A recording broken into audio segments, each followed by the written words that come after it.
we gave to you at the end of last week, just so that you could, you know, have a look through them, and you probably saw how varied they are. Now, I'm going to start with, I'm not going to go through them all in any depth or anything, but the City of Tarpon Springs, which was that really thick one, their design review guidelines manual was really for their local historic district, and it was very, very detailed. I mean, they go into the type of windows. It looked historic. Right. And I felt that I obviously wanted you to see all of the ones that you were interested in, but I personally felt that was perhaps too much detail for what you were all looking for. So that was that one. I'm just going to go through. A lot of Thomas Edison stuff in there. Yeah. We also looked at Seaside.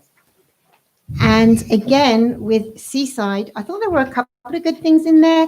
But again, it was very, very detailed. They have a very specific look, and that's it. There's no variety here in the city of New Haven. I did find some of their roof information interesting, and I also found it interesting when it came to colours, and that's something I'm going to talk to you about in a little bit.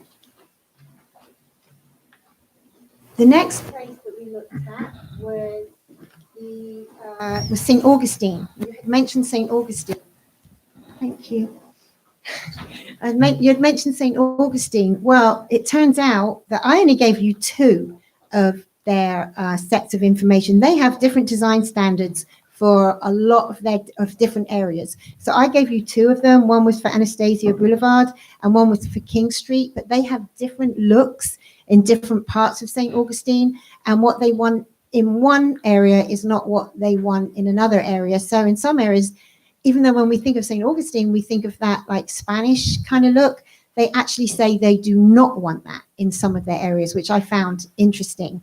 But again, some of the things that I did find interesting were the color palettes, and where they talk about different kind of roof styles and that kind of thing. And there was one question that I had for you, which I'll bring up when I go through the ordinance that I've drafted. They have said that mansard roofs shall be prohibited. And I wasn't even sure what a mansard roof was, but they do have a picture of it. And I don't know if you have your packets with you, but in the King Street design standards on page 34, so King Street is this one, the St. Augustine. I'll show you. Actually, should I just bring it around and let you see? Because we actually have some of these, and I'm not sure if you want us to have any more of these. So it's something that perhaps you could think about when you look at the ordinance.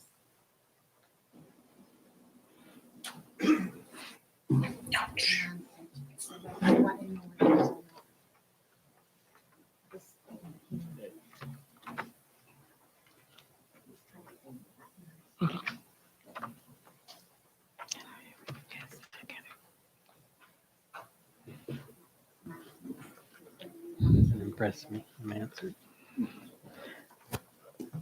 What I did like about the St. Augustine sections was that they had color palettes, and I don't know if you noticed that, and they basically allow people to choose from the color palettes. So again, in the draft ordinance, I have mentioned that, but with that draft ordinance, it's basically just a framework for you to look at.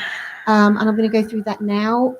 If you like that, then that's something that you can have in there. But if you'd rather not, then, you know, again, you don't have to. But the wording that I've put in the ordinance doesn't require it. It's that they can use the color palette if they'd like to. So I'm going to go through the ordinance now.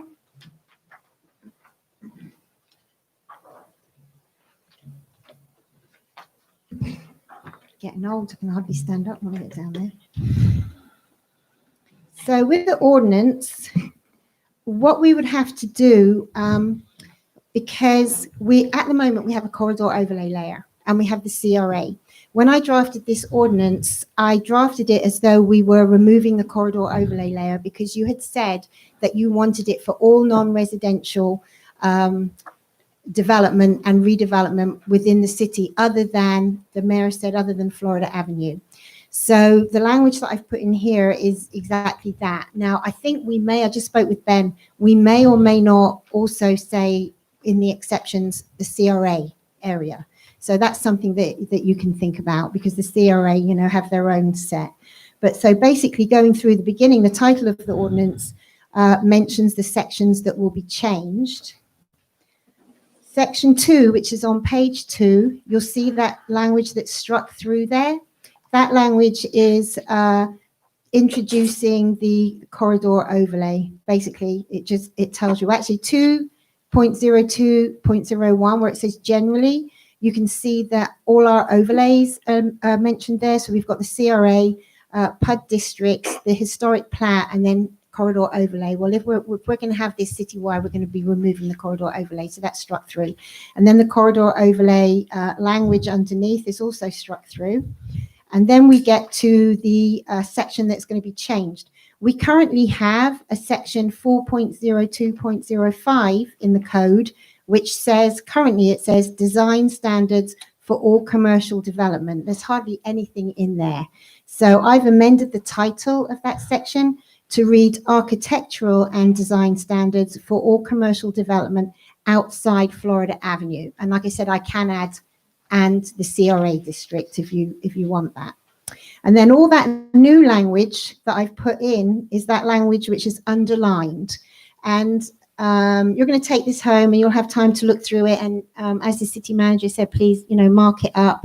So, and I'll take them back, and then I'll know what kind of things you like and what kind of things you don't. But basically it's saying to promote the architectural and site design treatments that enhance the visual appearance of commercial development along commercial corridors, subdivisions, that's commercial subdivisions, and streets within the city. The following architectural and aesthetic standards shall apply to all new development and redevelopment or renovation of an existing building that changes more than 50% of a primary or secondary facade. The 50% facade remodeling or renovation standard only applies to that building facade undergoing renovation or redevelopment.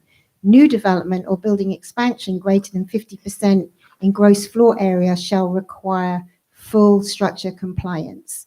And then it goes through primary facades, and number one, that begins all primary facades of a building. You'll see it's in there where it talks about different, just generally at this point, different roof forms, and mansard is mentioned in there. That's the one that I pointed out to you. I don't know if that is the kind of look that you want to have more of or not. So we can prohibit those if you don't like those. The next thing that I want to point out, because we have all these different sections here, which includes lighting standards and the hiding of exterior ground level mechanical equipment, which we do actually have already in that section. And then in the building design, it says both single and multiple tenant buildings, that's on page 4. Both single and multiple tenant buildings are required to provide a minimum of 3 of the following building design treatments. And it gives a whole list of those. And also at the bottom, it says any other treatment that, in the opinion of the city manager, meets the intent of this section. And that's so that if we do get something submitted that isn't covered in this list, if you were okay with it, then the city manager could look at it, or, if you wanted it to be brought to you, we could do that. So have a look at that. And then section 7, exterior building colors have a significant visual impact. Accordingly, colors are restricted as follows. And I really want you to take a look at this and have a think about this, and, let me know what you think about this, because I've just put building colors. Building color schemes shall range from pastels to earth colors with a contrasting base and trim colors, and preferably selected from the color palette in Appendix A. So you could choose what colors you wanted on that color palette, and we're saying we would prefer if they would choose from that, but we're not saying that they have to. And I don't really know why people wouldn't, really. If you've got a range of colors, I'm sure they could find something that they would like. Building color schemes that use colors that are electric, fluorescent, or neon shall not be permitted on the exterior of any building. A maximum of 3 colors may be used on the exterior of any building, plus 1 additional color for trim or cornice work. And it goes on to talk about color. Then it talks about building materials.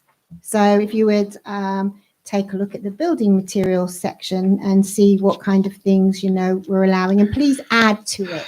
If there's things, I'm not a builder. I don't really know anything about building materials. So, if you know about building materials and you know the kind of thing that you would like to see in any of these sections, can you please add to it? And so that I can, add it in if you all like it. Then roof treatments. And it mentions, that this section shall apply to all principal uses and to freestanding ancillary or secondary uses such as kiosks, ticket booths, car washes, etc., to make sure that anything that is constructed has that cohesive look and it's not just the main structure. Talks about the different parapets, overhanging eaves, etc., sloping roof measurements.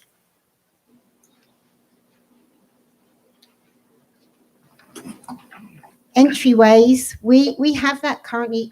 Some of these things we already have in the corridor overlay, and I felt that they were worth putting in here. So where it says entryways, at least one public entrance should be located facing the roadway upon which its primary facade is facing and shall be connected by a pedestrian sidewalk. I felt that should be put in here, even though we were removing the corridor overlay language. And then I also put in garden center walls. So that when we get garden centers, because that's been a kind of a gray area because of the whole outdoor storage not being allowed in commercial.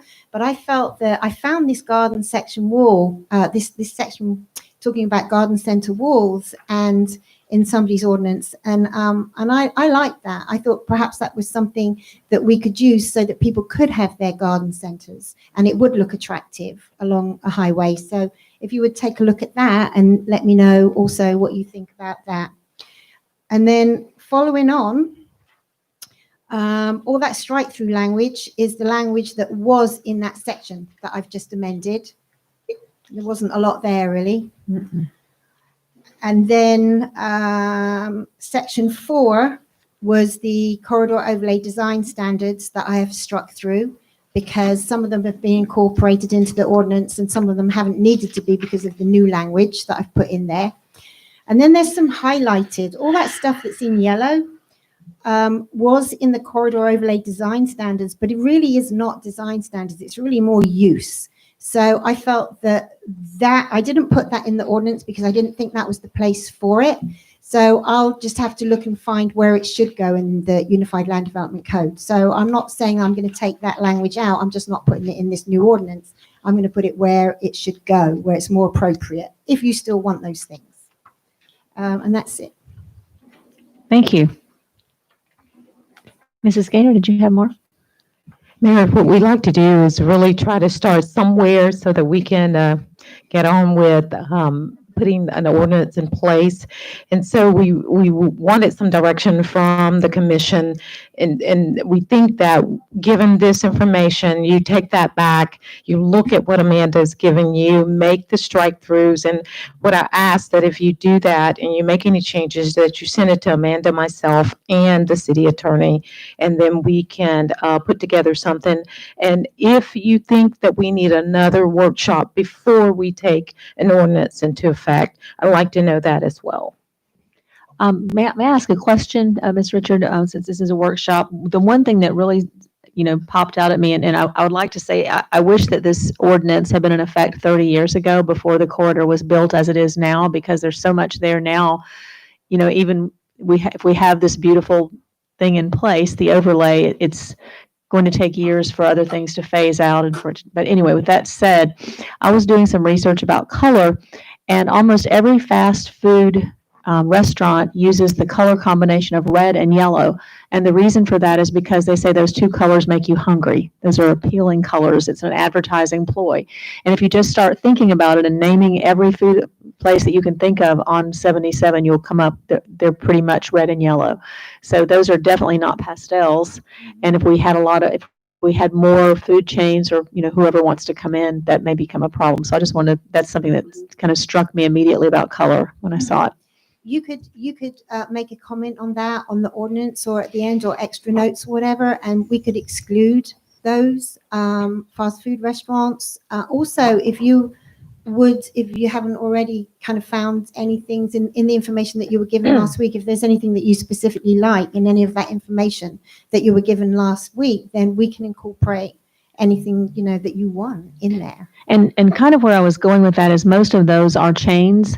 And so I know in some towns that even, especially the larger cities, even if you're part of a chain, they do have provisions where these franchises can adapt to their colors, and also that might be something we want to include in the ordinance, Yeah. that they would need to adapt to And that. they do. They have.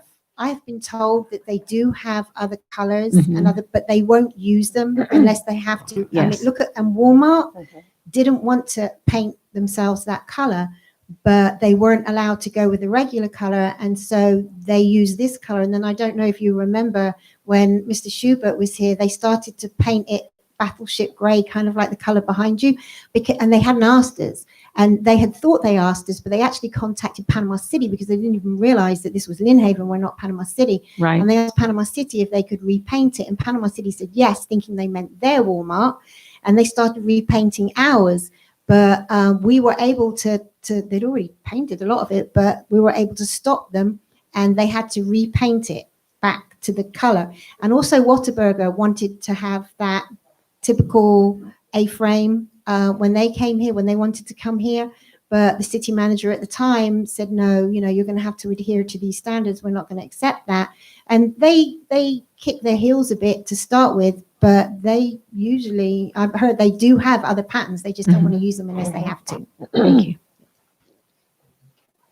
Any other comments? We have about 5 minutes left of the workshop. 7 minutes, I actually. just wanted to ask a question. Now, what we pulled Florida Avenue out, but we pulled it out of the CRA too, because Florida Avenue is still in the CRA, correct?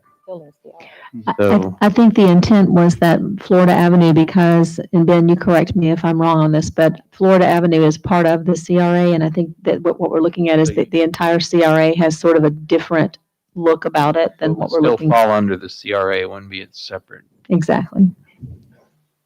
And Mayor, if I, One moment, sir. Go ahead. yeah, I just want to commend you, Amanda, and Ms. Vicky, and the entire city, Ben, all of you guys. What we're undertaking here, I think everybody would agree is going to have long-lasting impacts on Lynn Haven going into the future. So this is very important things that we're talking about, and I'm just thankful that we have a good team doing it, and a good board here to assist in this time. So thank you, Mayor. That's all I have. Sure. Ms. Richard? Thank you, Commissioner Aldridge, because you brought it up when you came on. Thank you, sir. I just wanted to remind you also that we had said, I haven't included signage in here or landscaping, because we had said that we are going to bring those back separately to you for discussion, and you decide what you want to do with those. Yes. Thank you. Was there anything else from the board? And I believe we had some public comment. Sir? Jim Frischkorn, I'm a 12-year resident, and I'd like to offer my 40 years of engineering experience, just a third set of eyes to look over this policy. I'm part of the Tyndall rebuild effort. We've got $4.2 billion worth of taxpayer money going to rebuild that base. We're looking at durability. We're looking at Miami-Dade County wind standards. A whole lot of construction standards have changed over the course of time, and I'd like to offer, third set of eyes to help put this thing together. And we thank you, and the commission is always open to public input and public participation. So thank you for volunteering to do that, sir. We appreciate it. Is there anyone else? She mentioned landscaping and lighting or signage. So is that going to be worded into this ordinance? My understanding is it would be added at a later date. Is that That is correct, Mayor. They're going to look at that separately. Mayor, just, Commissioner Russell? Ms. Richards, I do have a couple of comments, but I'll email them to you because I know, but about materials, I noticed that block brick are not included, and I don't see anything about shielding of garbage cans. So I can shoot you an email and you can. We Answer the have a dumpster section in another part of the code, but any changes that you want or anything you want to add, please make notes of them, because that's what I would like for you all to do. So yeah, anything I've missed out, 'cause like I said, I don't know anything about building materials. So any suggestions, anything you'd like to see in there, anything that would be good for the city, just let me know. Thank you. Thank you. Is there anything else before we bring the workshop to a close? Mrs. Gaynor? No, ma'am, that's it. Anyone else? So at this time, I'll bring this workshop to a close and we'll begin the regularly scheduled Lynn Haven City Commission meeting in about 4 minutes at 6 o'clock. Thank you.